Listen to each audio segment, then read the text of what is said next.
All right, am I live? I'm live. I'm trying a new thing here. Hold on. Let's see what's going on.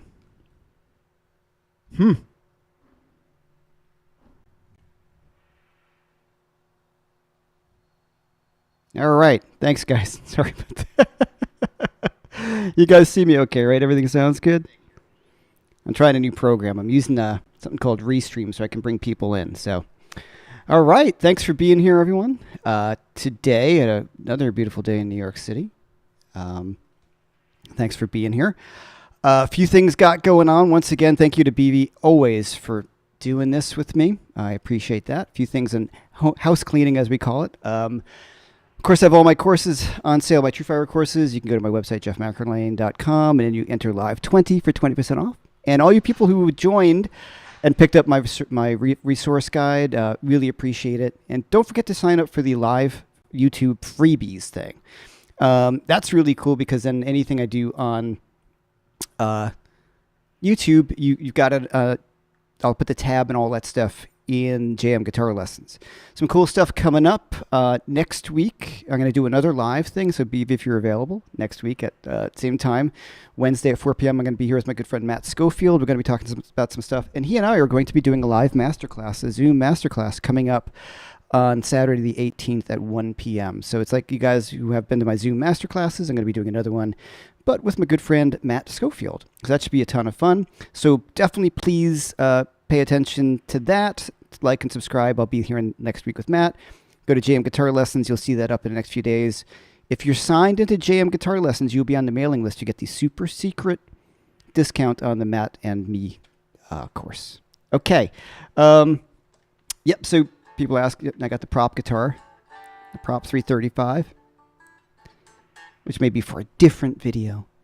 So today I want to bring in my really great friend, Jason Loughlin, who you guys probably know him through my site. And you know, I've been guesting here before, another great TrueFire instructor, awesome guitar player, great friend. And he's got a cool workshop coming up himself. We're going to talk about that in a minute. But let me just bring in Jason. Hold on. There we go. What's up, Jason? How's it going, man? Good, man. How you doing? Good. Yeah. Awesome.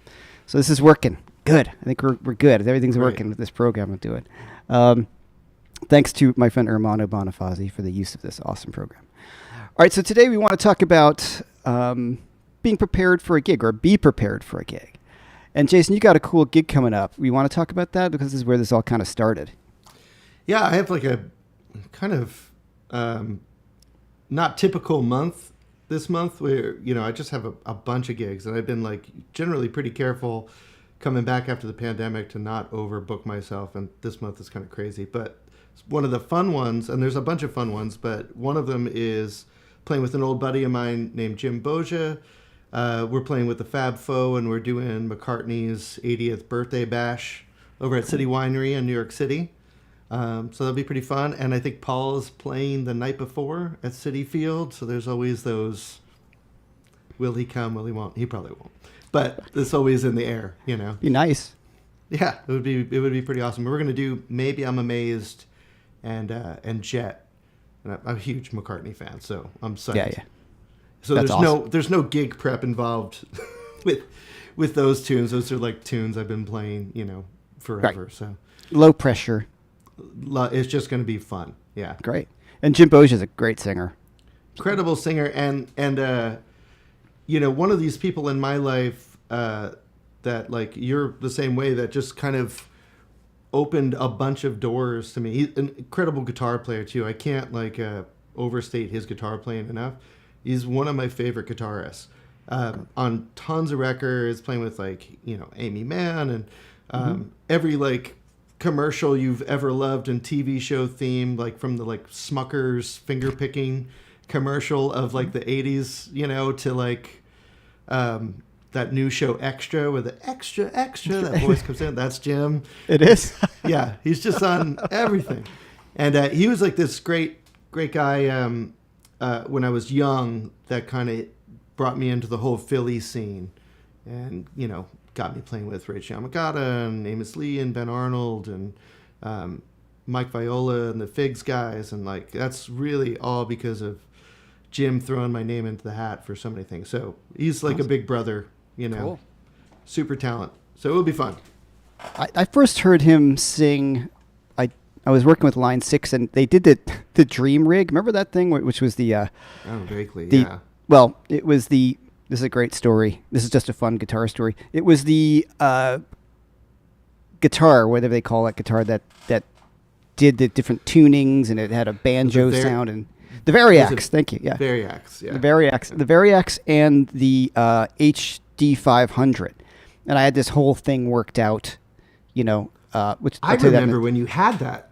Yes, right. So let me tell you. Well, the story first of all was Jim. Sorry. They were releasing their PA. And Jim sang, and like Will Lee was playing bass. They hired them, and he sang, and I was the first time I'd heard him sing, and it was great. Yeah. But the Line 6 story, which you find funny, guys. So I worked up this whole thing, and I did like some Zeppelin tunes. I did different tunings. It's actually pretty cool kind of unit if you're like doing gigs and you needed to change tunings and acoustic guitar. It was really pretty hip. Like wedding band or club date gigs, it would be perfect. And I used it on some recordings, like the sitar and stuff. So I'm on the gig, and they're like, Jeff McErlain, it's NAMM, my first time at NAMM, and it's a full house at the Line 6, and Jeff McErlain in a Dream Rig. And I step on the button, and it all freezes up. Instantly. Incredible. And then, so the tech guys were like, what's going on? I'm like, oh, yeah, there's a bug that we can't recreate when it does everything freezes up, so we got to reboot everything. Did you lose all your presets? No, I just had to stop everything and turn everything off and then turn it back on again. All right. which was brutal, but a funny kind of thing. And then the other thing really fast, they had all these, like the car had these little lights on it so you could see what setting you're on, like right down here in the volume knob. Right. I remember, yeah. Which perfectly matched the stage lights, so I couldn't see the lights. So it was it was one of those cold sweat kind of gigs and things like that. Pretty funny. Okay. I feel like that's like a normal thing with like a lot of products, right? People have these great ideas, but they're always getting like tested in like a room at the factory where everything was being built, and not like in every kind of gig scenario. Yeah, totally. Yeah. And this was just like, oh, you had a bug and you didn't tell me about it. Right. Yeah.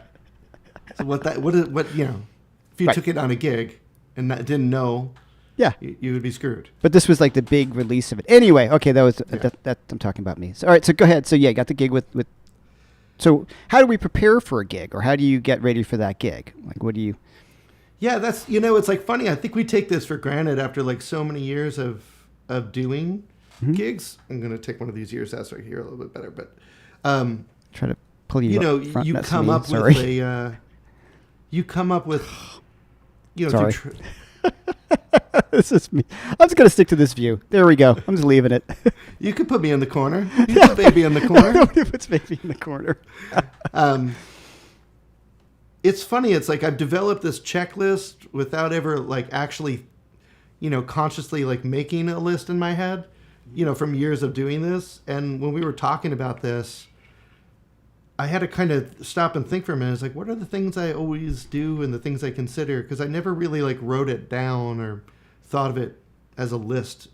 But it's become that when before the pandemic, I'm playing like, 8 gigs on average a week or so. It's like you have to have some kind of system for prepping, But the first one, the first thing before I even like prep for a gig, and I wanted to ask you this is, what makes you say yes or no to a gig? What are the factors that would make you say like, yeah, I'm going to do that gig, or I can't do that gig, or I don't want to do that gig? Well, that's a good question. I think the first thing when you're younger, I just said yes to everything. Right. And then realized that, just try to get out there and do it. And then realized a number of things about me. Well, now I just only do gigs that I want to do. Like play with people who I want to play with. Because the gigs, at this point, I'm not really gigging for money. It's the teaching and the courses and all those things that supply the income. Because gigs, as you know, aren't really the huge money maker that they... No, they've paid $100 since like the late 80s. Yeah, exactly. So, yeah. So, like when I went to the Czech Republic, that to me, I was on the road for 2 weeks playing my own music. That's the kind of gigs I want to do, or play with really good musicians, or someone whose music I really like, or I would find sort of challenging. The gigs I don't do, it's like if I can't be me, I'm not good at being other people. Like, so I had some offers to do some of those Broadway things where trailed or just it would offer to me. And I'm like, nope, that's not me. Like sight reading, memorizing, playing the same thing every night. I'm like an improviser, and I know I'm just bad at that. Like, I could be really good at, but I don't want to do it. So it's one of those kind of things you start to realize about yourself. You're like working on this, and you start getting pissed off. I'm like, I'm getting annoyed. Because you don't want to do it. Because I don't want to do it, and it doesn't pay enough money to put in all that time and effort. No, and I think everyone, it's like one of the most prestigious sounding gigs when you say like, oh, I play on Broadway or I sub on Broadway, and the handful of times I did it, I remember working really hard to sound, not just to play what was written in the book. It wasn't that difficult, but you have to mimic another person's feel. And, what's written in the book is not necessarily what that person has been playing since that show got started. So you have to really learn completely another person is playing. And then you're usually in a, cinder block basement. Everyone's wearing cargo shorts and doing Sudoku in between, rests and everything. Right. It's a little depressing. Mm-hmm. And it doesn't actually pay very much money for what it is unless that's all you're doing. And unless you're the main chair. Right. Or you have a bunch of doubles, Yeah. Yeah. What we mean by doubles is where you play more than one instrument. Yeah. And that can mean, I'm playing electric guitar and then I'm playing acoustic guitar. I'm playing acoustic and a nylon string. That's two different instruments according to the union. So that's a double. And if you play banjo on certain things, we'll want mandolin or banjo. So that's another instrument. If you play banjo, you're a garbage monster and no one should be hiring you for anything. That's true. No. Hey, I got a big banjo following here. I'm just kidding. If you're doing banjo and mandolin, that's a double for sure. Yeah. So a double is when you get paid extra. So I mean, it doesn't not pay well, but if it's a union thing. So for me, it was not. Those are the kind of gigs I turned down because it's just not me. It's a lot of work that would take me away from other things, and I wasn't guaranteed the gig. I would just be subbing, so I would be the second guy in line or something, and then. Because it's all favor based, of course, too. Like everything in the world, there's a guy who subs out to the first guy because he got him the other gig, and then that guy, So it's like life. So it's fine. If you guys wondering why I'm looking this way, I'm looking at my camera, but the program's over here. It's a little different today, so if I feel doing the same things. Yeah, if I feel a little uncomfortable, it feels a bit weird. Sorry. So yeah, that's the Broadway world. And if you're doing the gig every night and you're the main guy, then it's a different sort of situation. But for me, excuse me, it was never that. And also just, if I don't really like the music, I just need to be me. I don't want, if somebody says, oh, just copy the solo on the record, I'm like, that better be a great solo. Yeah, right. And so it just comes down to me being, I don't want to be, I'm kind of lazy. Well, that's not true. But you just don't want to do things you don't want to do. I think, everyone's kind of like that. Sure. It's it's easy to practice and put a lot of time in.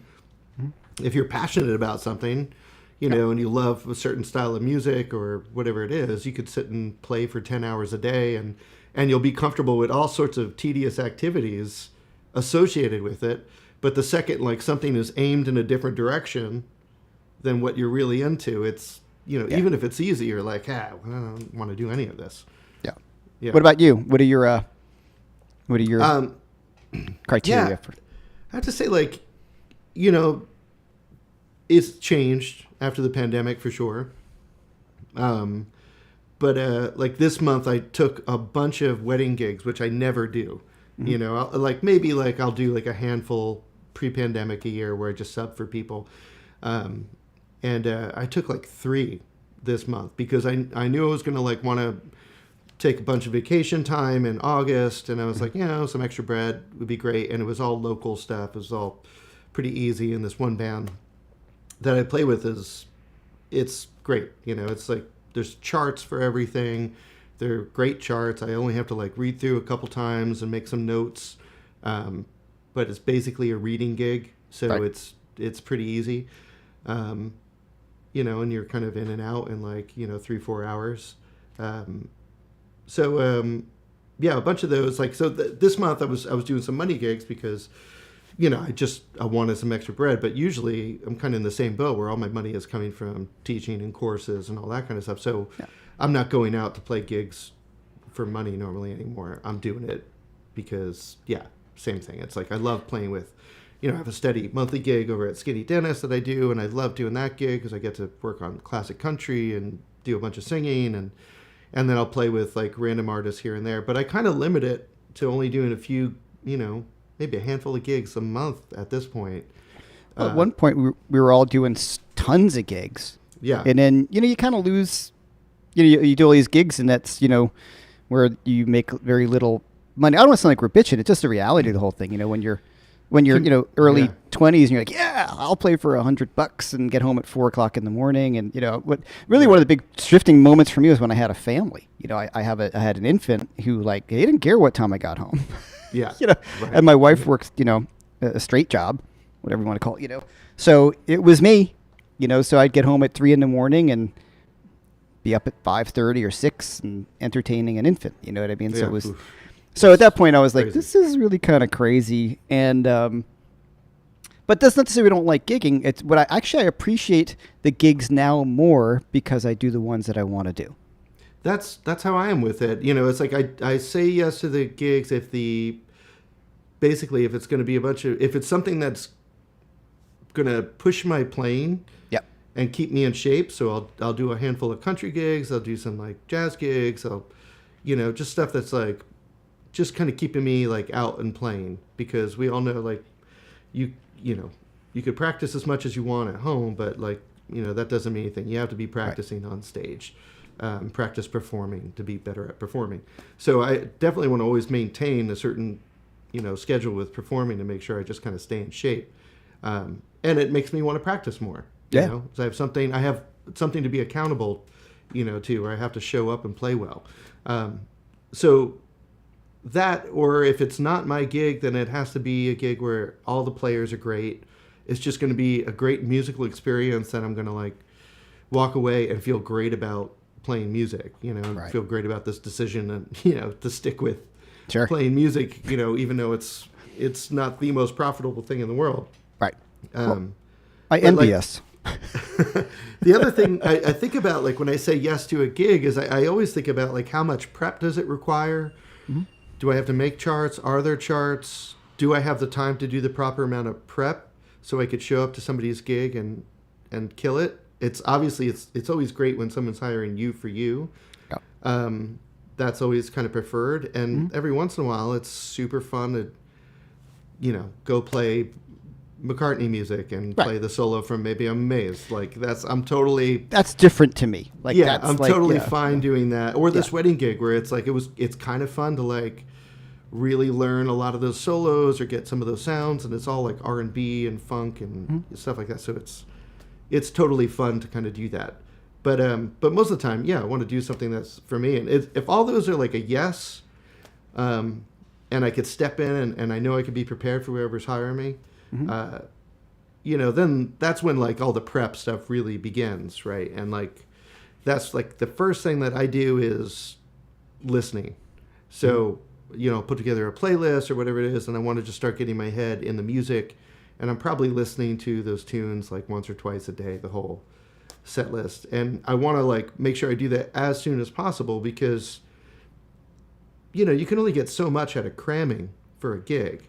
It's really like anything like, if, like when it comes to your health or something, like you can't go into a gym and be like, I got to drop 20 pounds. I'll just like spend the whole afternoon at the gym. Right. Like it just doesn't work. Like you have to do a little bit every day, especially if it's a gig that you have to memorize the music.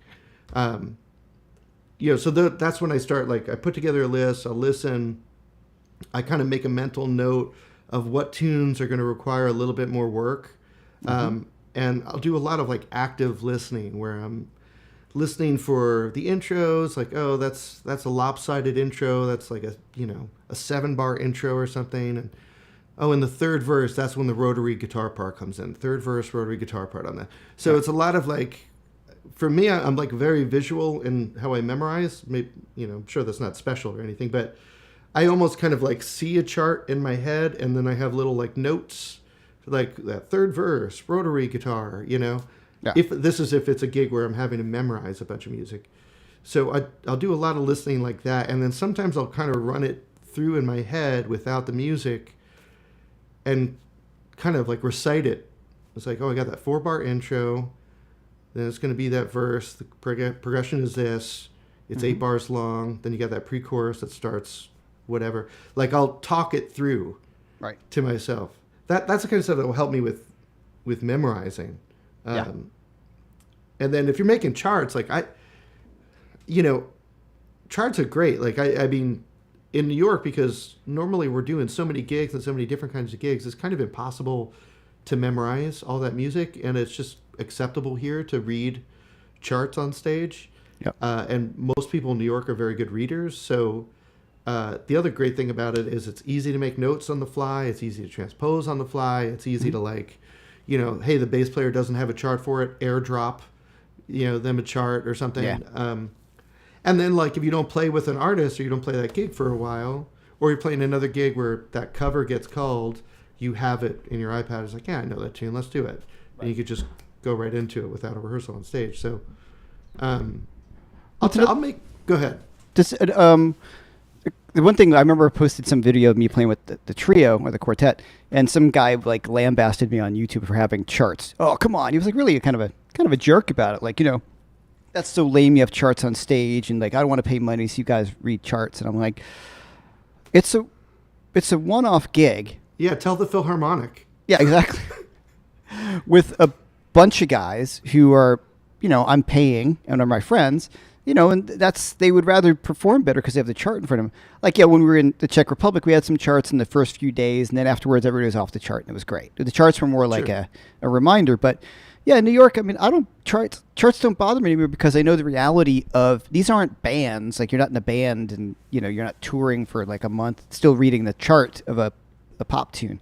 But, the charts are helpful. And I definitely everything on an iPad because at this point, you can just airdrop so much something easier. Yeah.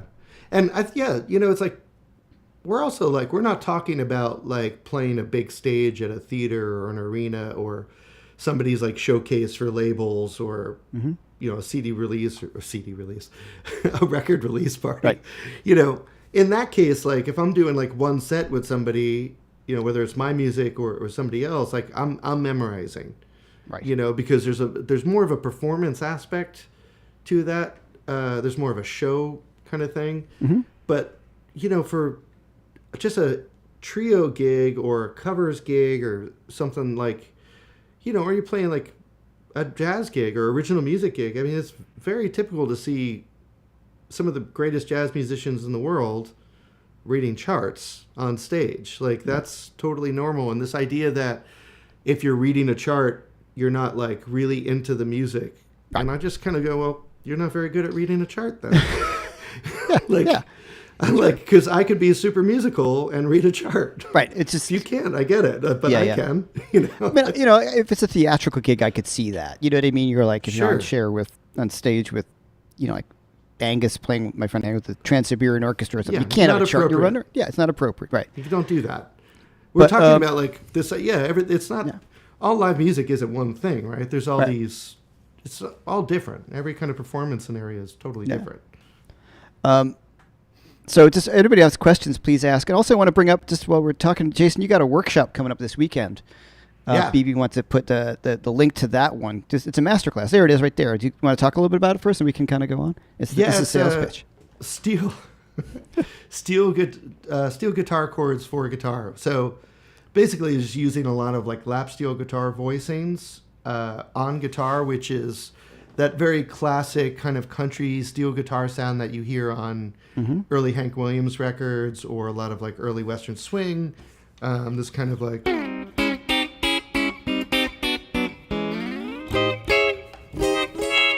that kind of sound, or there's a lot of major 6 chords and a lot of grabbing in similar shapes and sets of 3 strings, the same way a steel player would play with a bar.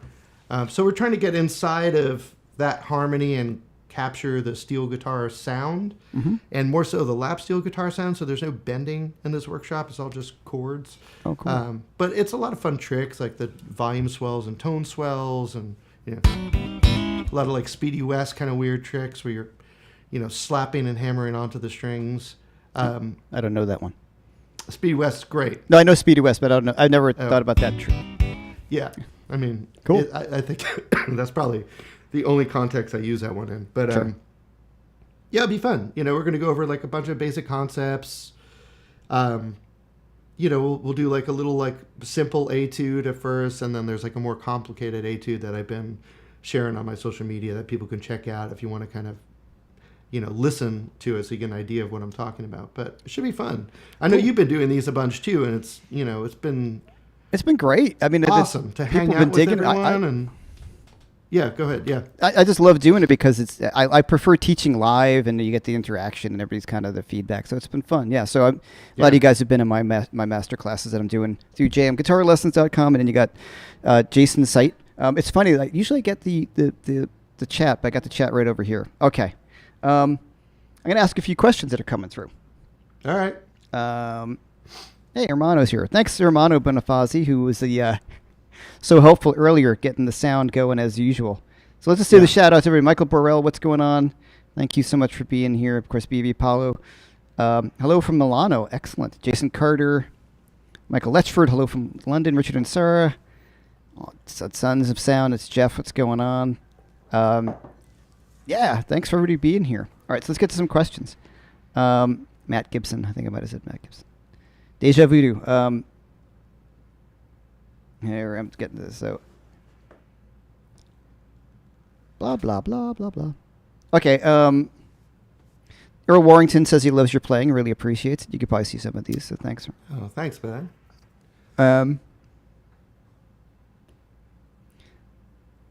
There we go, okay. I'm going to the bottom of the page. Sorry, guys. Okay, where do you put your iPad? I put it. What do you use? What do you use on your iPad? Like what program are you using? Oh, I use Foursquare. That's what I'm using too.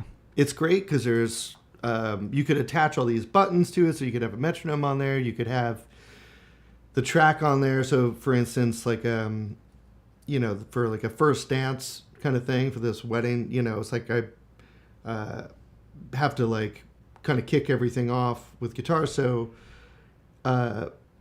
new tune to me. So I just have the MP3 attached to the chart. So as that moment's coming up, I could be kind of listening to it, refreshing my memory, and it's like all right there. And then I use the Air Step for like Bluetooth, like page switching and stuff. I haven't done that. Foursquare. I have the Air Step. No, well, I haven't really. I haven't gigged much with the iPad, but okay. What's the Air Step? So hold on, I got one right here. Yeah, I got mine's currently charging. Mine is currently dirty. There we go. Yeah. So what's an Air Step? You got the Air Step. You got the MIDI one. The Air Step Lite. I got the Lite. What do you have? I got the anyway. Lite. Yeah. All right, you got that one. Okay. What this is and what that one is, this is just a MIDI foot switch or it's a Bluetooth foot switch that I can control anything on my computer. So when I'm recording videos at home, and you're all set up with your guitar and the mic and everything, you don't want to keep on leaning over and hitting play and record. So I've got everything programmed here, all my Logic commands on this. So I can press play, record, delete, everything with this. So it really makes things useful. You can also use it on like YouTube to loop and everything like that. So pretty much anything that's got a Bluetooth control to it, which is a lot of things that you could use this on. Yeah, that was really helpful. There you go. At some point, I think I would invest in getting the larger iPad, so it feels like a big piece of paper. Yeah. But and then there's another trick on certain gigs, like if you don't want that light to be beaming in your face, you could just take a piece of white printing paper and tape it over it, and it just kind of chills out that light, and it looks a little bit more like a normal, music stand. Oh, cool. But yeah, it's made life so much easier. Yeah. Not printing, and better for the environment. Sure, of course, but definitely not printing and then that page falls and the page falls open and you're opening these pages and it's a pain. But you got to practice at home using the page changer and stuff because you're gonna be on a gig and go shit, and it goes in the wrong direction, and that's happened to me. So, this is from Jason Carter. Jeff and Jason, can you remember your very first gig? How you felt before and after? Wow. Yeah, I don't know, man. I'm trying to think. First gig. paying gig or first time playing in front of people? Let's go with the first time playing in front of people. First time playing. So probably be, it was probably back in like middle school as far as playing guitar in front of people. Well, people don't know you went to music school for trumpet.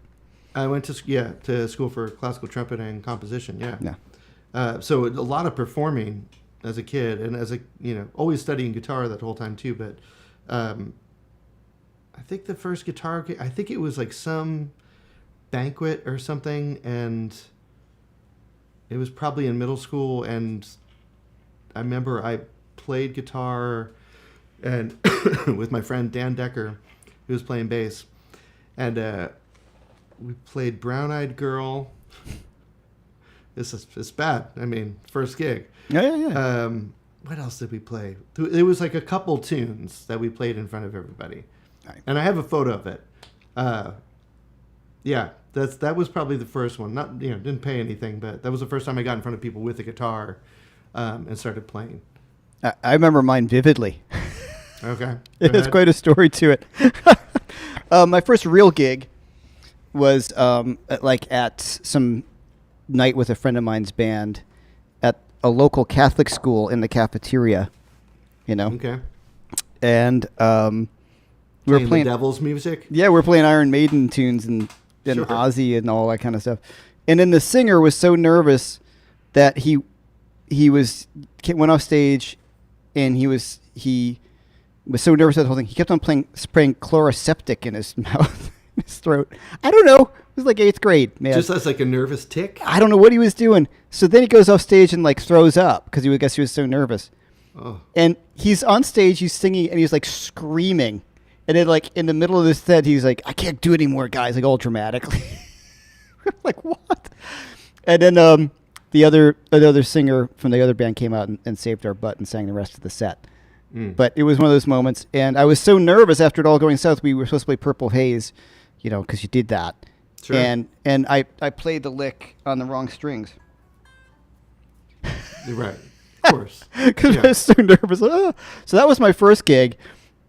That was pretty scary. Like, that was probably... And how did I feel afterwards? Terrible. I felt terrible after that gig. Yeah.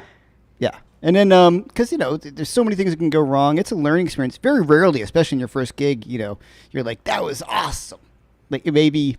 I think you're delusional. I think you're crazy if you think that's the case. I think like if you're someone who's like striving for like anything, good, or you really want to be a great player. Yeah. I mean, I think it's you actually like learn how to be kinder to yourself, as you become a professional musician and after many gigs. But like I think I spent my whole, first half of my career, maybe 3/4 of my career, just like completely beating myself up after everything I did. Okay. And just destroying me. I was like, oh, I got to do this more. I got to practice that more. I was like, that should have been better. Like, constantly. Yeah. I mean, we still do that to a certain extent, but a little lighter on ourselves about it. Let's get some other questions. So people want to know what's, Earl was, all right, I'm going to go through the questions here. The app that we use is Fourscore. Somebody asked if I already asked that. Yeah, the app is called Fourscore. Hold on.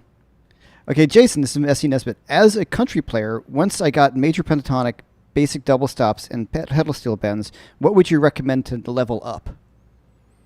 Pedal steel bends, double stops. And major pentatonic. Yeah. I would work on your flat picking. We're just talking like techniques here. I mean, ultimately, if you're in a good place with all those techniques, you should just start trying to make music, which means start listening to records, transcribing records, try to really work on your phrasing, work on your melodic construction, developing ideas. Like, once you have the basic technique, now you need to kind of work on like the adult musicality kind of stuff, which is super fun. And you could go down I remember I was saying this to another guitar player here in New York, Chris Parker, who's a great guitar player. There's a gig that I do every once in a while with this girl, Olivia Lloyd, that's like a lot of 60s country. And there's a way of like filling in that music where you're constantly filling in where you're actually filling and playing lead stuff kind of underneath someone singing a verse. If you listen to some of those records, like fiddle players they're just playing the whole time, or a piano player is playing the whole time, or the steel player is playing the whole time. And I remember it took me a while to kind of get comfortable, like to just keep playing. So not to have rhythm that was doing like, underneath the shuffle, but doing more like,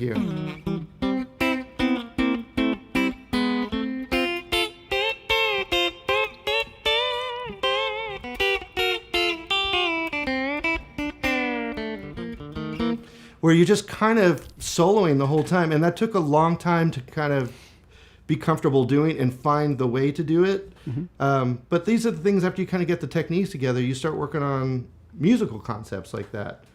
I was just laughing because you're playing that, and I'm like, what the hell? What is that?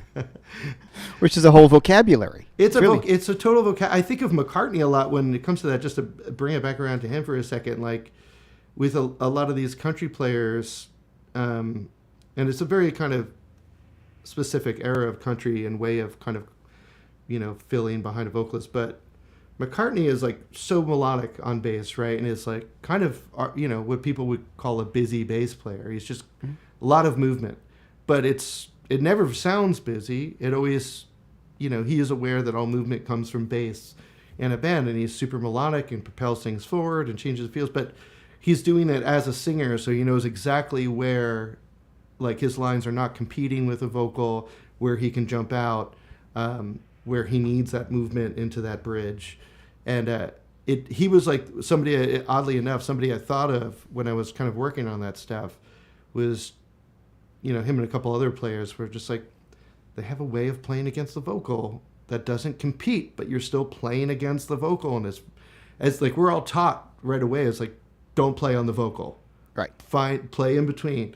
And then you hear a certain style of music that does that, or a certain vibe, like Loretta Lynn records or Kitty Wells records or some of the Buck Owens stuff, and you have to kind of fearlessly like dig in and figure out how to do it. But yeah, Essie, that's like, you kind of start picking out some of the bigger ideas. Well, one thing that you'd mentioned too, and I talked about this on my last video, the 5 practice tips. And I talked about playing along with records, and people are like, well, what do you mean? Like, figure out exactly what they played? Or do you mean play around with what they played, or try to emulate or get the vibe? And my answer to that is yes. Right. All of it. All of it. Yeah. Figure No out rules. exactly what they played. Sometimes just jam along with it and see how it goes. Copy their phrasing. Don't worry about wording exactly what they played. Just something that would work in the same spots, in the same holes. Yeah. The live records, I was saying in that video, I said a lot of live records for me, like from the 70s or 60s, were really great to play along with, because sometimes they would stretch out further, whether it was like Fillmore East or Hendrix stuff or Cream or like UFO, Strangers in the Night, something like that. I would just jam with those records all the time. Try to copy the solos, but if I couldn't because I wasn't good enough or I didn't want to spend all the time, I would just kind of go with the phrasing and try to match up kind of what they were doing. Yeah, you kind of get like a little bit of like, you're kind of like a minor bird. Yeah. Like you're just, somebody kind of plays something, you try to copy it, or copy the vibrato, or, or copy the, the areas of neck that they're playing in, and you get better and better. What were the big records for you? Like when you were doing that, like, like jamming along with stuff. Well, the live Cream stuff. So, Wheels of Fire, Cream Volume 1 and 2. I used to jam with them all the time. UFO, Strangers in the Night. Big, it's Michael Schenker, so that was a big record for me. As I got a little older, it was Allman Brothers Live at the Fillmore East when I started kind of getting more, that was a little more classic. Yeah. It's my brother's influence kind of jumping in. I would just try to jam along with... even just like Sabbath record or like Ozzy records, I couldn't play some of the solos, but I would just try to just jam along with it. And then as I got older, I would just jam along with Albert King records, like any of them, or B.B. King, or even the Stevie Ray Vaughan stuff, and just try to copy the vibe and the feel as best I could, and not so much worry about playing things note for note, because you didn't necessarily want to, or maybe I couldn't, depending on who the guy was.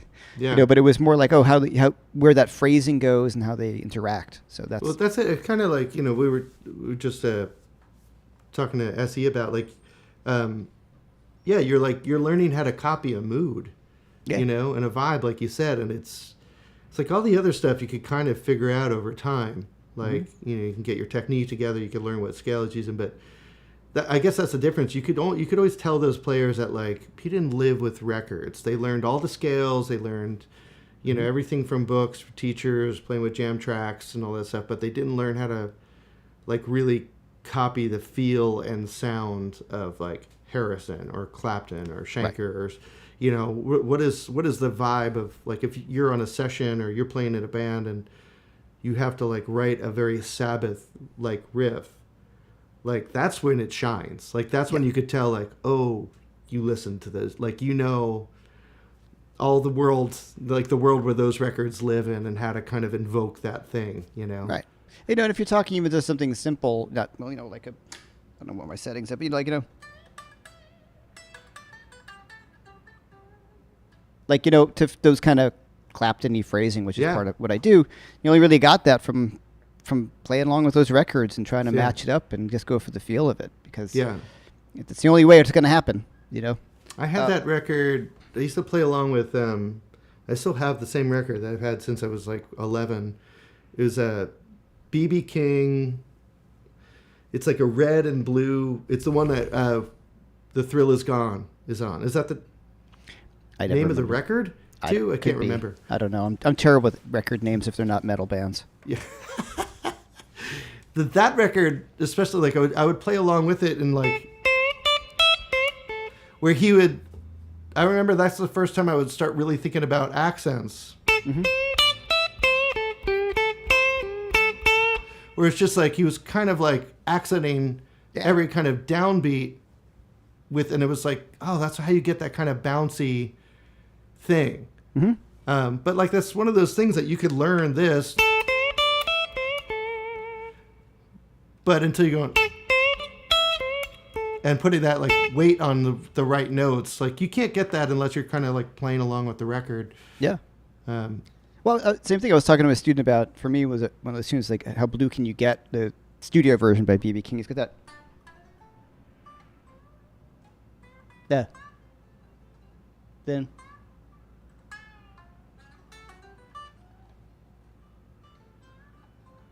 Yeah. Like, all that kind of the dynamics within that lick is insane when I listen back to it. His time is always so out to lunch in a great, beautiful, amazing way. But just going back and going, like, wow, the dynamics that he played on that. So by playing along with the record, you start digging deeper in. You go, like, oh, that's why that's so cool, as opposed to just playing the notes. Yeah. Yeah. Yeah, he kind of, like, breathes through a line, you know?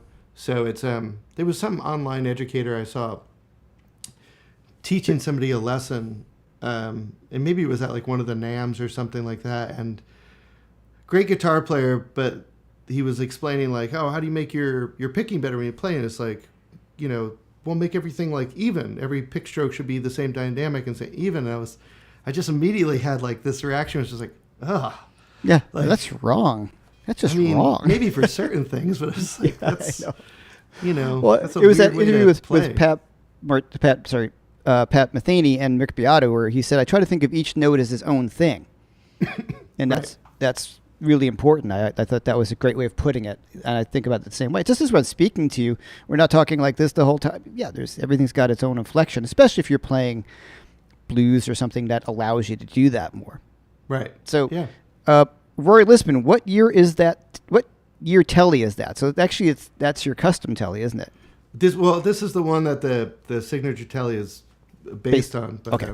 It was just a parts guitar, but it was one of those parts guitars that, like, everything got along, and it kind of worked out. You know, I just kind of I knew I wanted a really light one-piece ash body, and there was a 53 Esquire neck I really liked. Mm-hmm. That was like a soft B to C.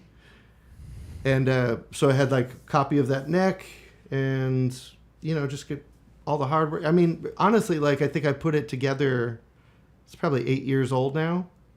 And you could watch some of the old True Fire videos and stuff, and it's, like, bright white, and I didn't have this hole in here. Right. That's from, you know, doing all the, you know. Or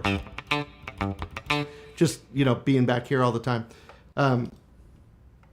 Yeah, just kind of it worn in really nicely, and it's super, super resonant. Sometimes it's an issue because sometimes it's so microphonic, like you tap on the guitar and you could really hear it.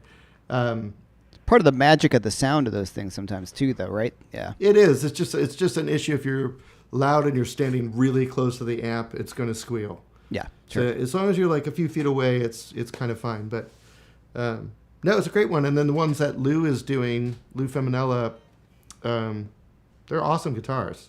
There. And it's hard to source one-piece ash right now, and he's been doing a good job of finding really nice one-piece ash bodies. Yeah, that's your signature guitar. If you check on your website, you can see it there, right? Yeah, or Feminella Custom. They're up there. He has 3. I think he has 3 done, ready to go now.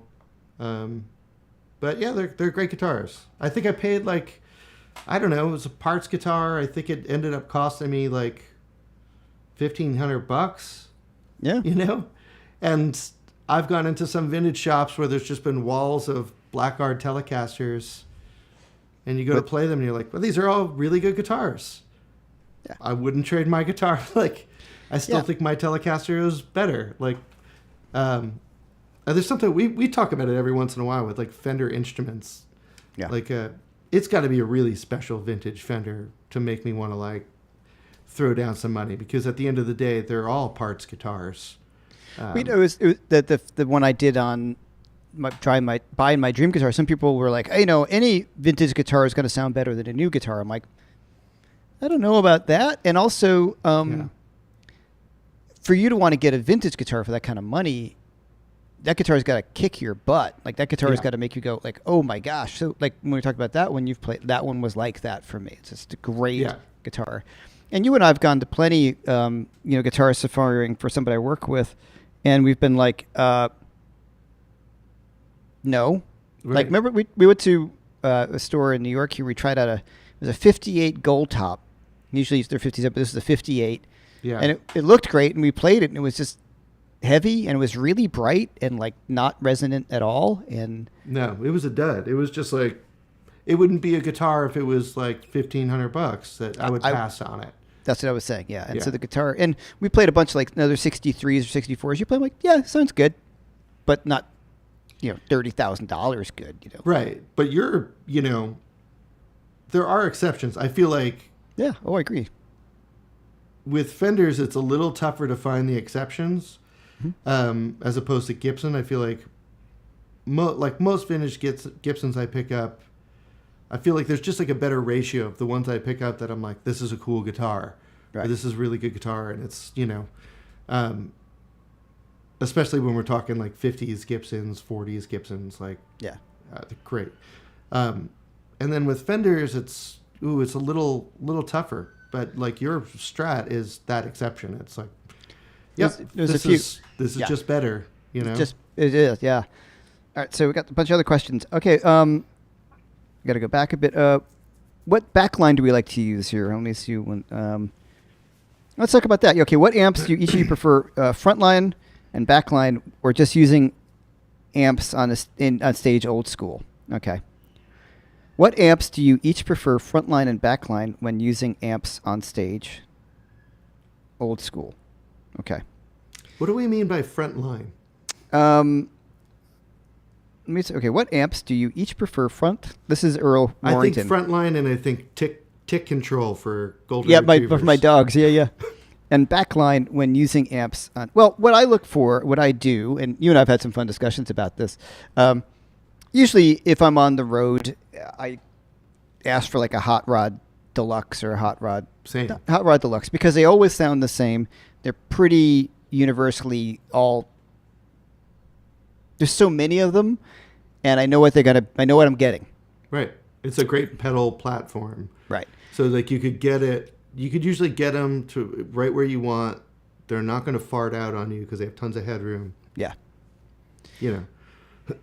And are they my favorite amps? No, but I like them more than a deluxe reverb, regular standard deluxe reverb, especially the ones that you get on a gig. If you ask for backline, you'd gonna get either a tired old 80s. You know, you got to get something that's probably been beaten up a fair amount. So Right. I found that the hot rods are fairly consistent. What I've been doing, I just got this. We can talk about it in some other thing. At some point in time, is I'm completely bypassing the preamp of the hot rod and using these pedals by this guy named Sam and Jarrett, they're Kingsley pedals, some of you guys know. Oh, yeah. So I go into the return of the effects loop, and this is the front end of a Dumble. Oh, cool. So you're just really using it as a speaker cab. Speaker cab and using the power section. Oh, okay. I see. And Cool. yeah, so he designs pedal to do that, and it made a big difference. I mean, Matt Schofield first told me about it, and then the guys that Mick and Dan in the pedal show were always talking about the Simon Jarrett stuff. So I got one, I used it on the tour, and it made a big difference. I think because I played into the amp, which sounded fine, and when I used his preamp, I was like, oh, that actually just sounds that sounds better, Yeah. which makes sense. So one of the tricks in the hot rods, by the way, guys, is to plug into the low input. Makes it a lot less spanky and painful, Yeah, they have that. They usually always come with that stock speaker that's just super ice picky. Yeah. So it's anything very you could do to fight it. But I think I think there's a reason players all like them because you can get what you need out of it. But for most local gigs, I don't. I'm like kind of never using backline. Bring your Unless own, it's yeah. like a real where my guitar sound just has to be good. I'm not the focus. It's not guitar driven music. That kind of stuff where if it's just as long as it's good, it's fine. Yeah. But I generally don't do many of those gigs at all anymore. No. And I bring my own amp, yeah. Yeah, most of the time I'm bringing out my own amp. And I'm like a Fender amp guy primarily, so I have a 65, an original 65 deluxe reverb. That took me a while to dial in, but after owning an original for 25 years now, and it being like my main amp, I don't know what those reissues are. Right. Yeah. I mean, for me, or the it's reissue Princeton. Reissue Princeton is a little bit closer. I think the reissue Princeton, the 65 reissue Princeton, is actually like a very good little amp. I agree. I don't think it always sounds super close to an original Princeton, but I think it's a really good little amp, and you can't go wrong with it. Those newer deluxe reverbs, the reissues they're real tough, man. They are so flat and unforgiving, and Yeah. not a fan. Well, it's an interesting thing. I don't know if Keith is on here for 5 Watt. He had asked David Grissom, what do you like? Do you need a good amp or a good guitar? And David's answer was, you want a good guitar because when your guitar so well, then you can deal with any kind of amp situation you go into, which is, I think, too. But also, you guys have always played good amp versus bad amp on a gig. If the amp is really terrible, that is, I guess, for things all within reason. So I'm so used to playing. I like my 2-Rocks. I'm so used to it. And I go to the gig, I bring the 2-Rock, and I'm always happy. And there's sometimes I've been lazy and I'll just play through the hot rod, and then I'm like, this just does not sound as good, and it's not as much fun to play, and I don't play as well because usually my gigs are about me, so. Yeah. Well, it was you. I brought the 2-Rock to the gig in a Strat. You're like, don't ever play anything else. Oh, yeah, because I think, especially when it was just you and the amp. Yeah. Where I just felt like, you could really hear you could really hear that guitar, and you could really hear that amp. Yeah. But it just really kind of highlighted your touch, and I think that's the thing is when you have a good.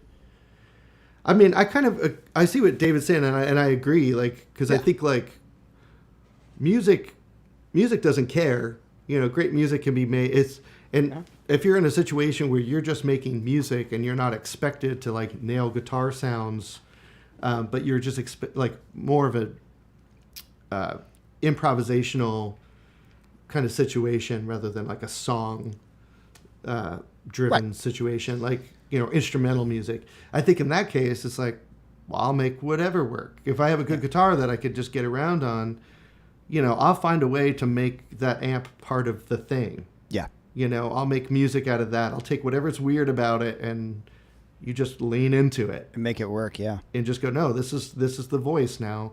Mm-hmm. So where's the music in this voice? And that becomes that fun musical challenge for yourself. Right.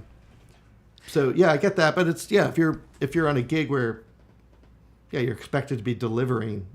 Right. If it's my trio or quartet and it's my name is, I'm going to try to use something I'm really comfortable with. Sure. And I had that argument with the guys on the road at some point. They was like, "Are you too loud?" I talked about this before, and I'm going to do a video coming up with both Matt Schofield and David Grissom, like how loud is loud, because that Awesome. battle of it needs to be a certain level for it to sound right. So that's a big thing. But on that thing, you and I are both really big fans of the fractal stuff now, right? So yeah, for home, like at home, like for working and doing teaching, and I use it for recording here and there, and like as a New York musician, I mean, God, this stuff has gotten so good. I'm stoked about it. Yeah, me too. Excuse me. Now, people ask me, are you going to use that on the road? And I would use it on the road in a situation where I was not the star of the gig. Right? Yeah. So my instrumental trio quartet, no, because I need the amp. But if I were in somebody's band and I had a solo here and there, I would probably bring this because I'm going to sound the same every night and just use in-ears. Yeah. It all depends on all this stuff. It depends on the gig. Anytime somebody is poo-pooing like a fractal unit, and it's like, well, yeah, it's not the thing I'm using when I have, I could turn up my amps, or I'm going to go into a studio, or I'm playing my own original music on but it's for this, it's like I'm not burning up tubes all day.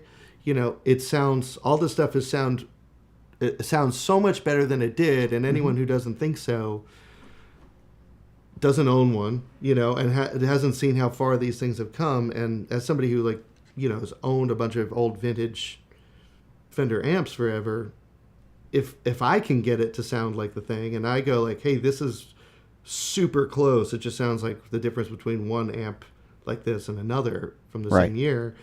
Like, I think that's we've talked about this before too. If you know what an amp is supposed to sound like, you could take any of these stock sounds and tweak them to get them closer to what you know. But if you don't have the reference, where you haven't played hundreds of gigs with a 65 Deluxe Reverb amp, you're just kind of guessing, you're just so. Yeah, it's not for everything, but our buddy Jimmy Leahy, who's a ridiculous musician, guitar player, just fantastic, who plays with Dennis DeYoung from Styx, and Gorley Gaynor, and John Waits, and killer guitar player.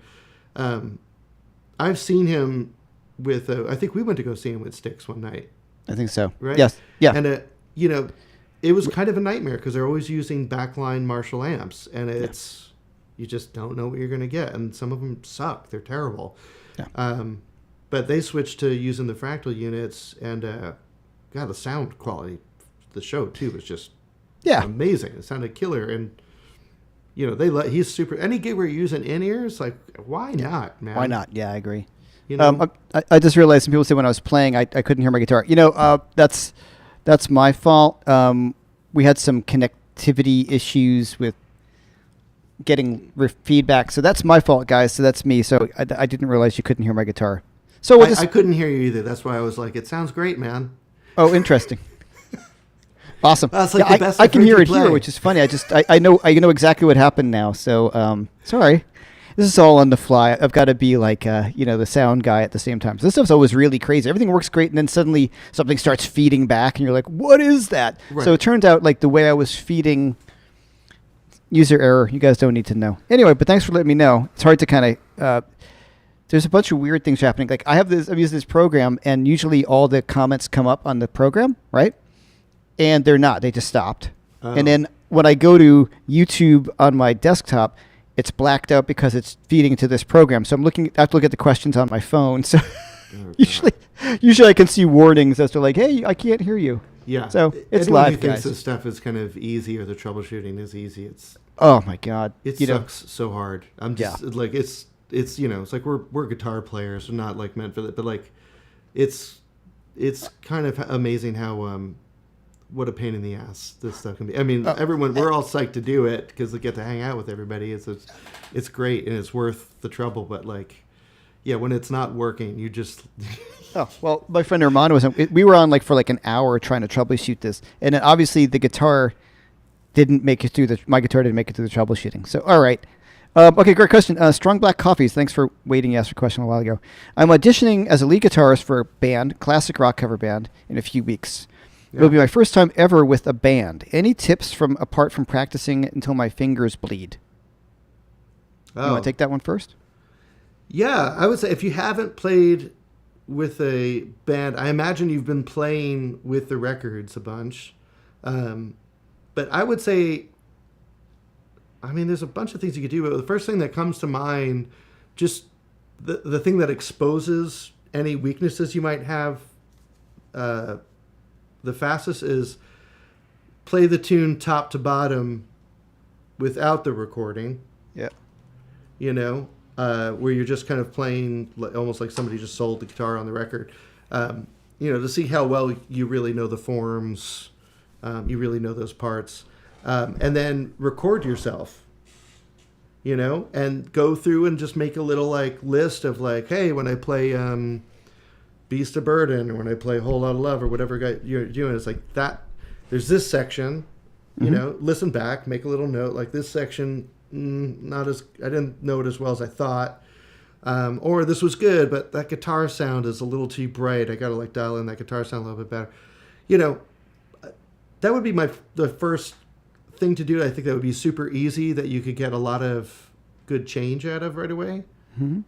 I don't know. What would you do first time playing? Well, first thing I would, if you're not the only guitar player, when in doubt, stop. Yeah. Right? You know what I mean? Sometimes like you're in a gig, you're like, oh no, I got a little nervous. Just don't keep on going. Like if you get lost, I'm just throwing out ideas that come to mind. If you get lost, I just stop. Like, yeah, but stop and do one of those like. Don't stop and go like, you know, it's just the panic. Look, everything is a learning experience. So your first gig, if you really rehearse well with the band, could turn out to be great. But you're gonna have a gig no matter what, how good you are and how much you practice. That's just gonna stink. Like you just. Oh, yeah. Either from technical difficulties or just spiritual difficulties. You're like, I'm just playing like crap tonight. I can't get out of my own head or whatever the case may be. An audience that, like the worst thing in the world, you ever play those kind of cover gigs and there's a TV on. You just got to tell them to turn the TV off. But I've done those gigs where you're like. A lot of those gigs. Yeah. And you're like, why am I here? You know, right. So. But also other people can, you know, you could be playing great. This is why you have to practice performing. Right. But then if the bass player decides he's going to eat it all night, no matter how well prepared you are, like that's going to throw you off and you're not going to have a good gig or you're going to be constantly doing damage control. And there's just a million variables that you can't prepare for. Right. And some of it's just just doing it. I would just say try to keep as positive and open an attitude. Like it's your first time, it's your first gig. Just enjoy it any way it comes. Like if it's not a great gig, just laugh and go. Remind yourself, this is my first gig. Yeah, definitely. Like, you know, you got to go. You should be enjoying it to some level, and it just kind of reminding yourself. But make sure you know your material. Like you said, besides practicing your butt off, make the set list every day. You get to your place with the set list first thing in the morning, and then maybe again in the afternoon. Whatever the case may be, where you feel like, okay, I know the tunes, and like my first tour with Robin, I was really, really, really nervous. But the cool thing was I knew the tunes inside and out, so I didn't have any worry about me not knowing the tunes. It was just how I was going to sit in and play because there was no rehearsal. We just had a sound check and then did the gig. So at least I knew in my mind I really knew the tunes, so I wasn't worried about that.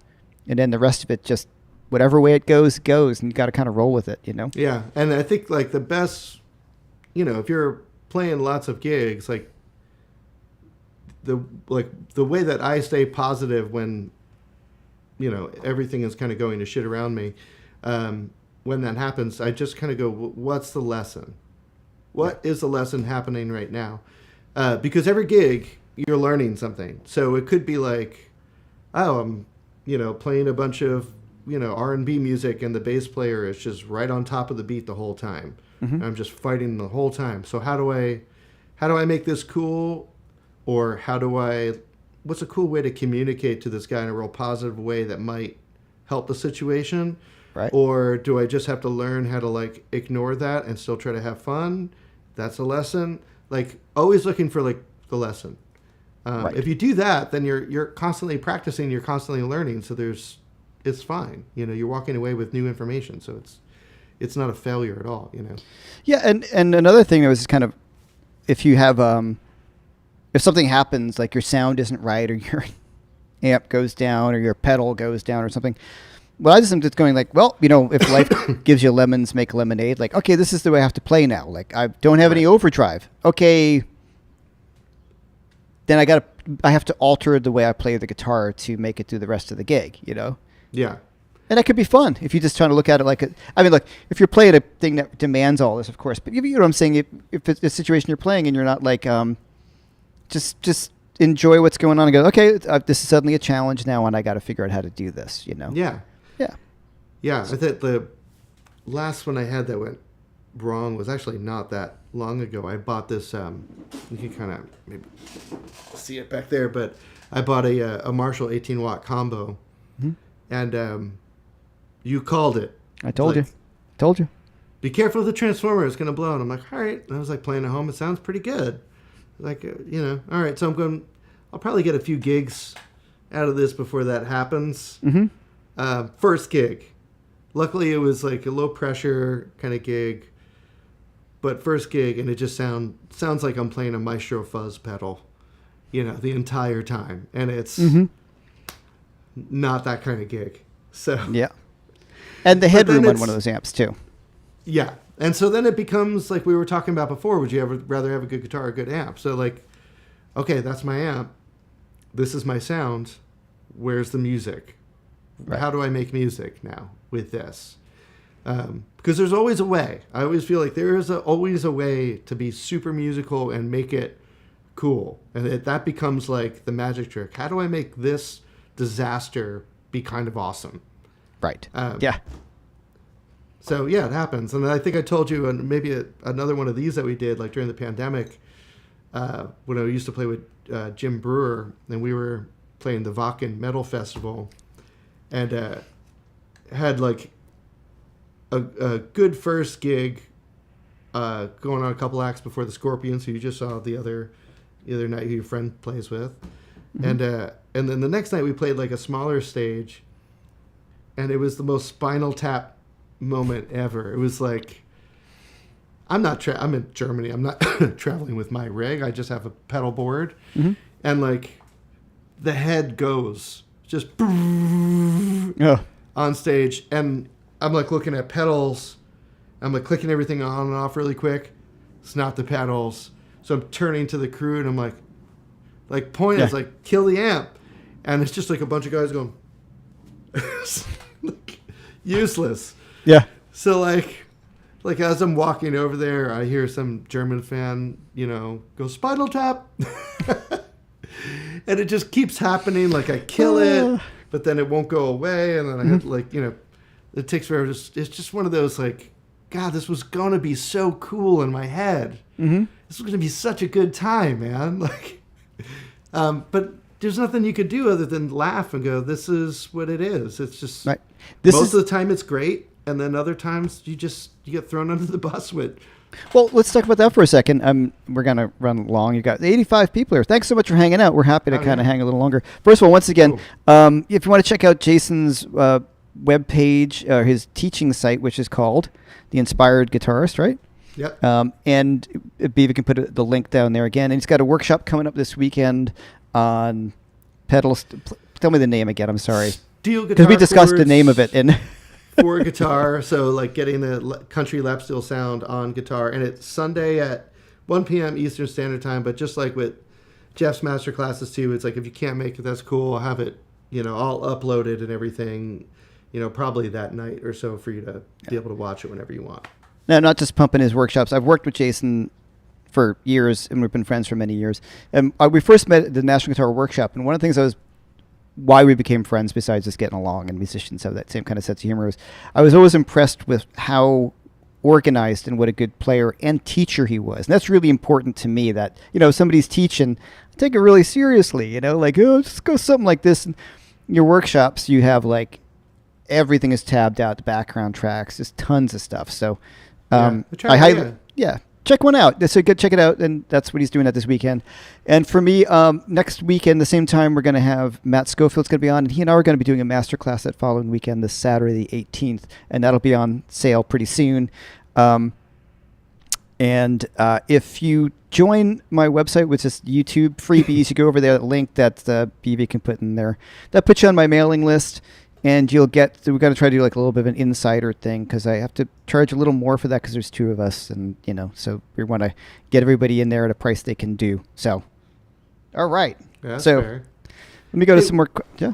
Well, I have a question for you. So, you just put out like a resource book of just like a Mm-hmm. scales, arpeggios, like just all the like, universal things that everyone should know. Like, how big of a resource? Like, what's in there, and like how long is that book? Well, what's been great about it, it's only like 60 pages, but I did that on purpose because, and a lot of people here purchased it, and thank you so much. I just didn't want to put out a book that was like, here's everything you possibly could ever know. Right. And then you look at it and you get tired and you put it down. It's like when you pick up a really big book you think about reading and you're like, I got to start in on that. But if it's a smaller book, so for me, I put in scales, arpeggios, basic standard chord progression, some basic theory. It's a reference guide. It's not a theory book. It's not set up in any way. Like it's not a progressive book. It's not anything. It's just other than reference. So on my lessons or we're talking and I was like, well, it's a G major 7th arpeggio. You go, okay, go to the major 7th arpeggio page. They're all in the key of C. It is incumbent upon you as a guitar player to move them to different keys. Like if I wrote them out at G major 7, G minor 7, G minor 7, G flat 5, G like G, G diminished, A diminished, A like A and B flat in every key. It's just totally ridiculous. So what you would just do is you have to learn it on your own. So for me, also that's a big lesson right there. It's absolutely. like you having to like move that stuff around is huge. Yeah. I get that. I think every teacher probably gets that. It's like, oh, you just wrote it in one key, and you're like, yeah. Yeah, you got to do the work. The work. It's by doing the work, you actually memorize the stuff. It's like if you do it, because if you have them all the fingerings, it's like charts. If you have charts in front of you, you will never memorize the tune. Oh, total crutch. Yeah. Yeah. So you can't. If you need to memorize, that's like it's better just not even start with a chart. Yeah. Sometimes. Yeah. Let's go through some questions. To keep Jeff, the videos from Tons of Sound of Jeff Penny. The sound and everything is keep with this program, so it's good. It's just it's no different when I do solo though, right? It's the same quality, I think, right? Actually, I think when I go solo, it's a little higher quality. Anyway, right. Enjoy being in the moment, as Joe Urbanowski said to the strong black coffee. Coffer, I should say, strong black coffer. If you aren't depending on the upcoming gig to put food on your table, just relax and have fun, basically, and break a leg, man. That's a big part of it too. If you're not like, this is my only gig and I'm making money, right? Like, take it. Like you definitely always want to try to do your best because you're going to enjoy it more, and if it's something that you're passionate about, you want to keep growing. But there is something to that with like everyone's relationship to music is totally valid. Mm-hmm. And I'm happy jamming with a student who only wants to play on weekends or just wants to strum and sing songs, as much as I'm like into playing jazz standards with another student. It's like it's not. Yeah. No one. It's just what you want to get out of it, and not everyone. I know you're like this with your students. I'm like it all so dependent on someone's goals. If you're not trying to be a professional guitar player. Yeah. There's a lot you don't need to be stressed about, Right. Yeah. It's a big difference, than trying to like, oh, this is how I'm going to pay rent. Like that is very different. Because totally. Then every gig you're doing is going to impact, your hireability for the next gig. One thing I was thinking about too, that's important. So your amp went down at Wacken, which is funny. I know Angus was on here. He's also played the Wacken Festival. I have not. Of everyone, of all three of us that should have not played it, it should have been me. Well, that's true. Yeah. Like you two guys should have been doing that thing. Like that's your world. Like yeah. Like it was one of those like I shouldn't be here. I know. What am I doing here? Well, it's still fun though. What I was going to say is what I do before I go to gigs, though, is I try to obviously minimize any problems that will happen. So being prepared for the gig, I always double check my pedal board even the day of the gig, right? Oh, yeah. Just kind of shake the cables, just make sure everything is working. Yeah. Excuse me. Okay, do I have a backup amp on gigs? No. Do you know anyone that does that? I know there's a couple people I see online that talk about doing that. It's like I've never met a Not in New York, no. freelance guitar player in New York that's ever brought 2 amps to a gig. A friend of mine in Louisiana does because he just drives in his truck and it's easy. But for us, no, we're just getting to the gig. So I never have backup. And usually most places that we end up playing, there's some other house amp there. Right. That if my amp goes down, I will that. But if there's no backup, I might be kind of in trouble then. No. Yeah. Yeah, So that's when you just go, gig's over. Sorry, I was like the for anyone who's ever read that Danny Gatton biography, like Danny Gatton famously didn't love playing gigs all the time, Okay. and would rather be home working on cars or hanging out with his family. So he wired his amp to take all the stored power from the transformer, and if he hit a switch, he would shoot all the power back into the wall of the venue. And so every once in a while he'd be on gigs, and when he just was like, I don't really feel like doing this shit anymore, he would just black out the venue. Just like, wow. Just hit the switch, everything would go dark, and be like, nope, and he would just go drink Budweiser at the bar.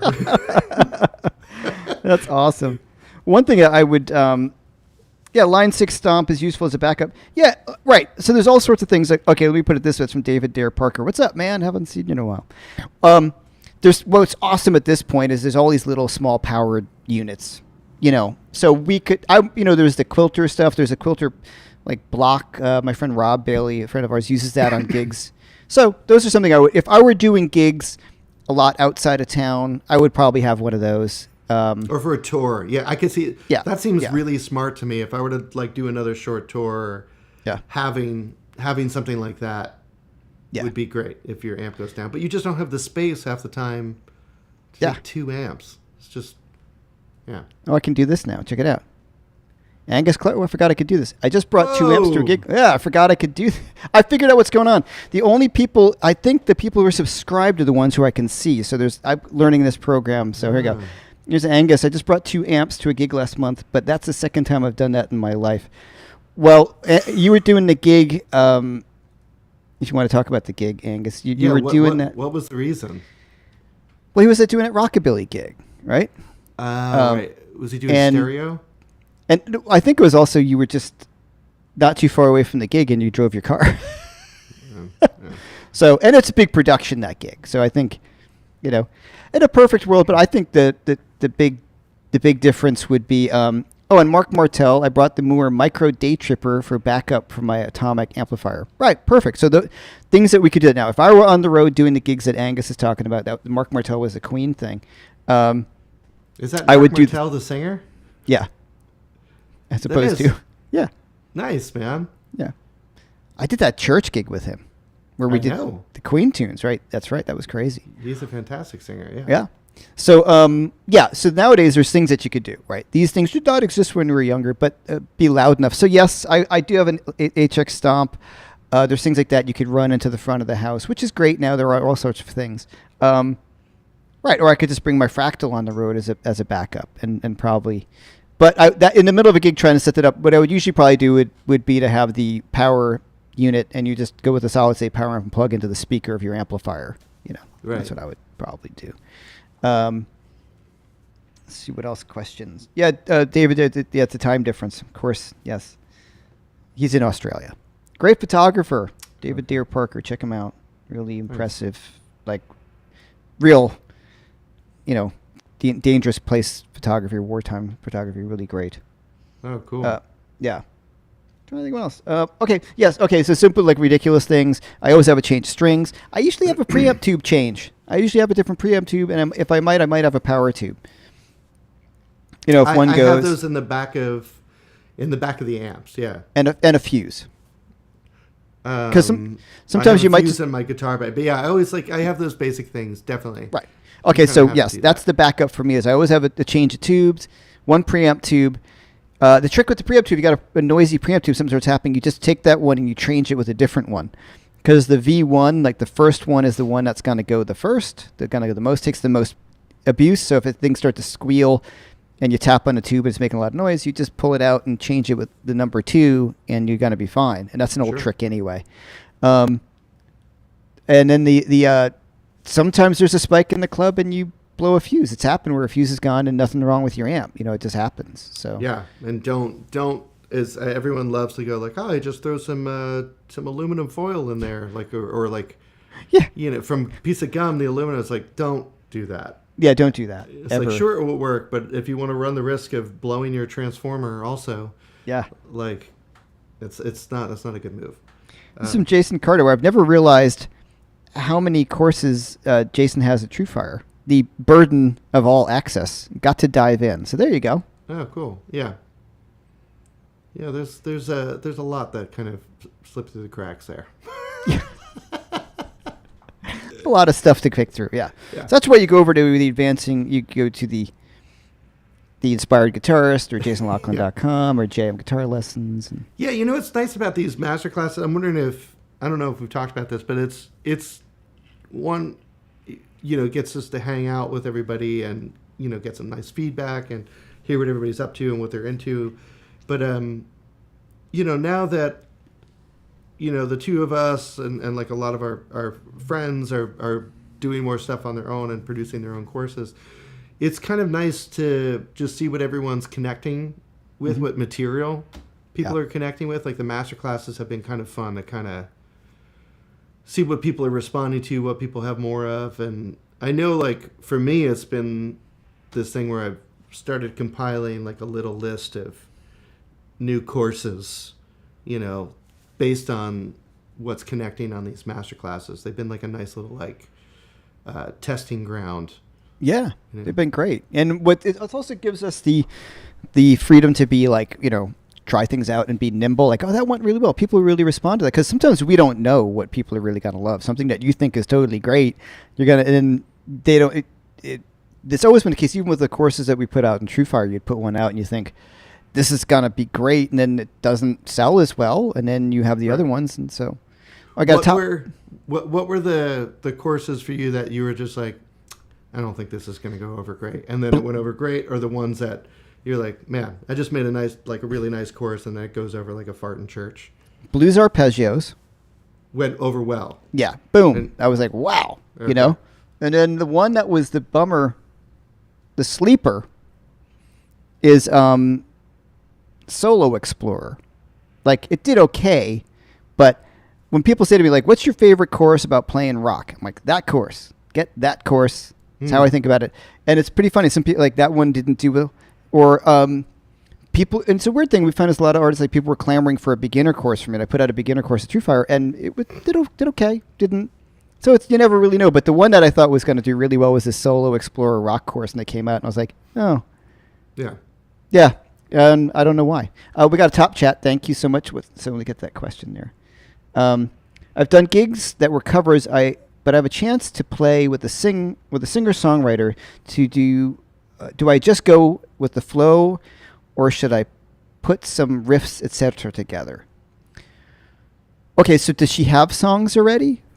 That's the question. So let me think about that one. I've done gigs or covers, but I have a chance to play with a singer-songwriter. Do I just go with the flow, or should I put some riffs, etc. together? Well, are you going to rehearse? I'd hope you're going to rehearse with her, because that's going to be a big part of it, obviously. Yeah, I mean, I could go just from having to do so many of these gigs, like, well, I guess, again, it depends on, is this just going to be a one-off thing, or is this something that you want to do more of? You want to play more as a sideman, backing up people? If that's the case, like, have them, if there's not already like a record or a recording of these tunes, have her just send you a voice memo of the songs and make up guitar parts. Absolutely go in with a bunch of guitar parts made up. Have a cool hook on the intro, have like a nice guitar part for the verses and chorus, and, maybe like a nice outro line, or like that counter melody thing in the second verse. Like, I would go in just with stuff ready to go, like a full-on arrangement, like I was going to go into a session. Just because, one, I think you'll have way more fun the gig will be way better. She'll have more fun because it's going to sound more like composed. That would be my advice. Like I think it's when it's somebody just kind of feeling out their way through songs on stage. It's pretty obvious that that's exactly what's happening. Yeah. And it's just not that interesting for an audience to watch. No. I'm the same if I'm going to work with a singer-songwriter. And if you're talking about that they have chords and have a they know what their songs are, but there's no parts to it or anything, just chords, then I'll take the time and, like I said, come up with riffs, work with it, try to come up with something. Because every song, you're going to want to have some sort of riff or hook to the song, the guitar part, like every great song we like. So yeah, I would definitely work through it with her as much as you possibly can. And feeling your way through it, that rarely works if you're talking about a real gig. I can feel my way through certain things if I know the material really well, and we've done a bunch of, you know what I'm saying? I can feel my way through a blues gig. Yeah. Because I'm just used to it. But if it's songs, I could not feel my way through a singer-songwriter gig.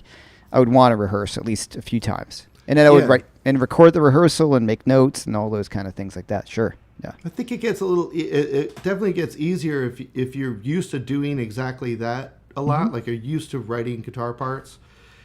And then if they're providing a lead sheet or you have a lead sheet, you could take one look and go, okay, 4-bar intro, I should do some kind of hook here. You could start to kind of do a quick map in your head of like, oh, there's that big vamp at the end. I want to make sure that I don't build too much before that. That should be my high point. So like the more you do it, sometimes the better you get at like just taking a quick mental picture and going, here's how I want to shape things. Yeah. But even if that goes well, it's still not better than you sitting at home and working stuff out. No, totally not. Yeah. So hopefully that answers that question. Oh, one thing I keep on forgetting to talk about. I do this thing. It's a cool website called together.co. I'm on there this weekend where I just end up performing it. So it's different than this. I'll just perform for an hour. You ask some sort of questions. People can come on the screen and ask questions. I just wanted to just give you that link because it's fun. I like working with them. It's fun. Matt Schofield's on it and David Grissom. And just throw that out there. That's a fun reference thing. Yeah, a lot of great guitar players doing that, man. It's really good. Together.co. And I'm on there this Sunday at 4 p.m. kind of doing a live performance. It's a totally different vibe than this. It's a ton of fun. You completed the Solo Explorer, and that was Corey Forgrave. You like this Solo Explorer. Great. And a few other guys talking about the Solo Explorer. I like that course. Thanks. You must feel, Jim C., you must feel better about your 64 Fender Strat purchase now that it's probably nearly doubled in value in the crazy vintage market. Yes, I could not afford that guitar now. There's no way. It may go down, but I don't care, right? I didn't buy it for that. I didn't buy it for that at all. I bought it because I wanted a great guitar and I love playing it. But I couldn't afford it now. So it is nice to know that it has increased in value for sure. But the vintage guitar market's like everything. Like some people are saying it's getting a little softer right now. I think it's gonna. I mean, my prediction. I think at least with the Gibsons. I think you're going to see things get a little cheaper. Just because how great the Murphy Lab stuff is getting. And how unattainable the other stuff is. Yeah. And, having some old Gibsons, fortunately, and having some Murphy Lab. Is the old one, if it's a great old one, sure, but, they're crazy expensive. And the Murphy Labs are not inexpensive, but they're really good. If you find a good one, they're really good. And I played a lot. I still think they're affordable. Like you pick them up and you play them and you go, I know it's $6,000, but I kind of see where the $6,000 went. And if it's your guitar cheap for life, right? This is the way I look at it. And these are things that if you really want a professional instrument, and if you played old guitars and you play the Murphy Labs, you're like, it feels kind of like an old guitar now, and it's still got that. I did compare a bunch of like the VOS ones and the Murphy Labs just recently with these 335 and everything, and I just thought they sounded better too. And they just sounded a little. It's got to be the finish. It sounded a little warmer. You know what I mean? So and it just seems like they're using better quality wood or something. It just better. Seems like the wood they're just sourcing or being a little bit more picky about the woods they're choosing. Yeah. But they feel better. I don't know.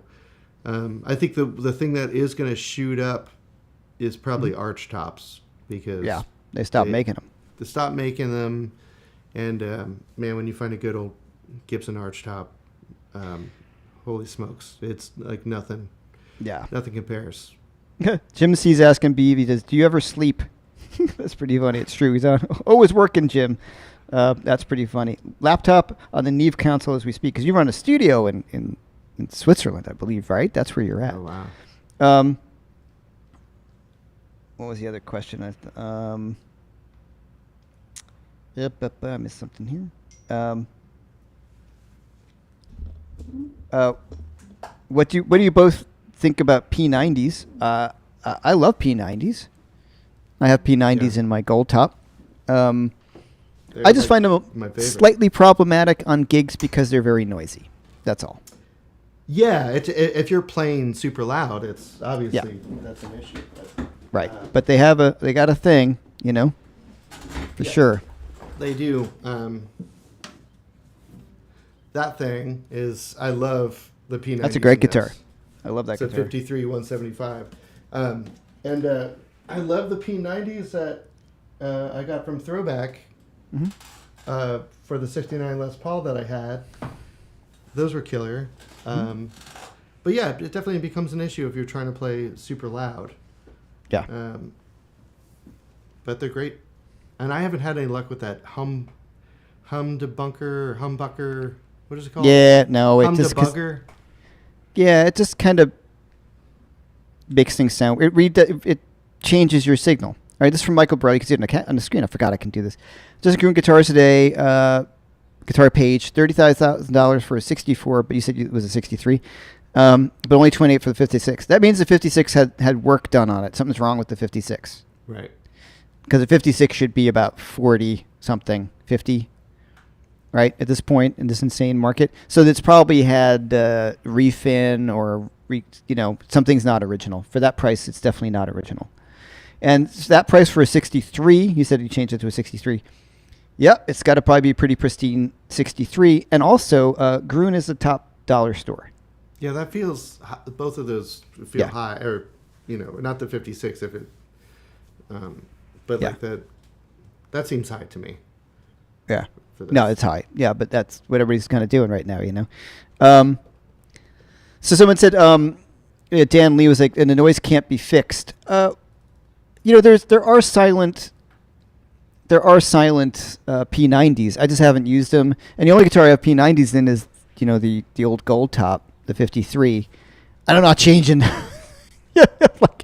That's what they're for. So you just, it depends on what the gig is. If I have to play with a lot of overdrive, then I'm not gonna do it. Yeah, and sometimes it's just like, this is what it is. Like I don't. Yeah. I play Telecaster most of the time, and it's like I don't really care about like a loud, like a buzzing amp. Like, Right. This is what amps do. That's what P90s do. That's what a bridge pickup on a Telecaster does. Like, I'm totally fine with it. And it took me a while to kind of just be fine with it, but I think most of the music that I love, like none of those players cared, and it's all over records that I love. Mm-hmm. And it doesn't ruin the record. It just, if anything, it makes it feel more organic and like a real, player in a room, or add to like the chaos of it all. Like, so it depends on what you're doing. If you're in you're recording, like in today's day and age, like you have some control. Yeah. You could get a nice little swivel chair. You can find that spot where it just gets quiet for you. Like, yeah. Got Frank right here. Thanks for the super chat, Frank. Just joined an established dance band. I did an extra homework and added some comps, ad-libs. Female singer couldn't hack it.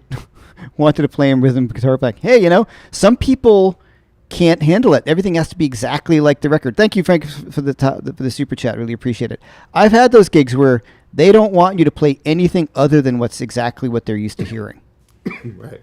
And that's weird. That's coming from a different background for me entirely. That's I like being that kind of improv. So thank you once again. And okay, another super chat. Thanks. Asley. Okay. Thanks for the True Fire courses to both of you. Thanks, man. We appreciate it. Yeah. Thank you, man. Thank you very much. All right. Let's see what else we got here. Some other stuff coming in. They have the Coke. I'm sorry, Greg. Greg's a friend. I always mess up his last name. Yeah, he has the P90s, the Fishman ones. I gotta give them a shot at some point, but I don't have a guitar that's got P90s in it that I would trade them out. I'm not taking the P90s out of a 53 guitar, so I'm not going to take those out. But I would try that if I had another guitar that had P90s. Corey, thanks so much for the top chat. Appreciate us. Thank you very much. In Canada. All right. Letter Kenny. Where's Letter Kenny, Canada? You guys are great. Thanks. I really appreciate all it.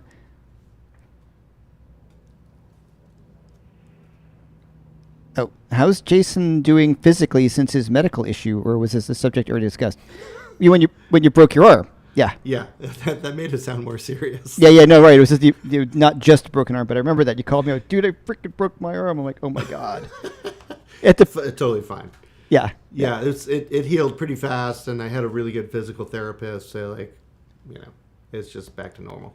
Yeah. I would agree. The people are talking about the Greg Koch pickups. Yeah, they sound great. Yeah, I mean, Greg's a great player. He likes P90. He's not going to play one that doesn't sound good. I'm not against noiseless pickups. I think the DiMarzio area pickups sound great. They're all, and there's a lot of practical stuff. Like, I'm not going to change out pickups in an old Strat. That's part of the sound. I'm not going to do it. But like the touring guitar I do with my Tuttle, which is over there, touring guitars, like when I went to Europe, those have a silent backplate. So I would throw DiMarzios in there because they can sound good enough. Because if I don't know the gigs and where I'm going to play, the hum can be so bad. And my Fusion gig, at some points, I do like to play with a little more gain. And that can be really, really a bummer. Or I like to play super clean and roll back my volume. And if there's a real buzz in the room and you're playing a ballad, it's like, that's a total bummer. Mm. So I have no problem with modern technology with this stuff at all. I'm just not going to change a vintage guitar. Put modern stuff in a vintage guitar. Yeah, I haven't really found. I mean, I haven't tried much either experimenting with other P90s, but I haven't. As far as the noiseless ones go, I always feel like there's a little weird high-end compression that's happening that I can't. Oh, okay. Yeah, sorry about that, guys. I mean, I guess our Canadian humor is Kids in the Hall, which is the new series is awesome. It's amazing. It's amazing, especially I got a brand new key, the bicycle one. Oh my god. Somebody was asking in the chat any recommendations for preparing for a loud drummer. Yeah. I notoriously vibe drummers pretty hard. I've seen it. And so I just think there's times when it's just like, man, if somebody is doing that and they're not listening, you're completely within your right to say something, and you go through the progression of hey, let's bring it down. It's like we want to make sure that it doesn't turn into an arms race of volume here, and we could hear the singer when that's coming across. And if it still keeps happening, you get a little more aggro until eventually I start really leaning into someone. But it's that's just somebody who's not listening. So if it keeps on happening, that's when you just get a new drummer. In my opinion. Exactly. Yeah. I don't. It's not working out. That's when my tinnitus first started. Was with a loud drummer. I remember that. So, yeah. I mean, somebody should be dynamic. And what do? I always have earplugs. I need them anyway because of my ear issues. So I wear earplugs all the time. And people are like, "Why are you wearing earplugs? Why didn't you turn the amp down?" I'm like, "Well, it's more about the drummer, and it's just overall volume. Even if it's you're still talking a lower volume, it still will affect me." But yeah, loud drummers, I just try not to play with them because it just, I like a guy who can play loud, but who knows how to play dynamically. That's all. Yeah. Play it properly for the music, but. I mean, generally people who are there to play the song, whatever that means, those are the players that I love to play with the most. Yeah. Whatever makes the song sound great. I'm just realizing we've been on here for an hour and 40 minutes. And BV, he's 6 hours ahead, so I don't want to keep him up any later. Oh man, I'm really apologize, you guys. Wow. So thanks for everybody being here. We're gonna check out. check out Jason's page, as we talked about before. Check out his workshop this weekend. Play a lick in the style of that you're going to be doing. Can you play something like the pedal we'll be steel? we'll be doing this stuff like.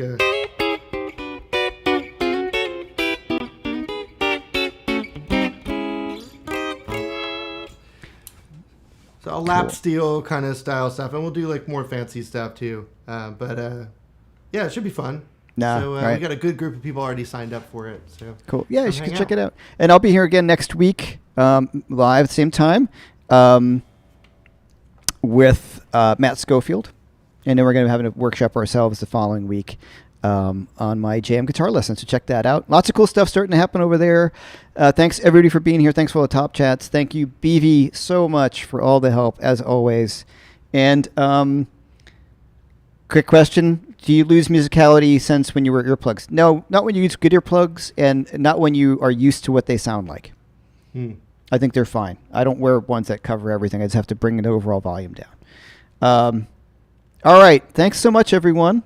Super appreciate it, and I will see you guys soon. Thanks, Jason. Thanks, Jason, for being here. Everybody, Jason Loughlin.com. Thank you for having me, Jeff. Appreciate it. My pleasure. All right, man.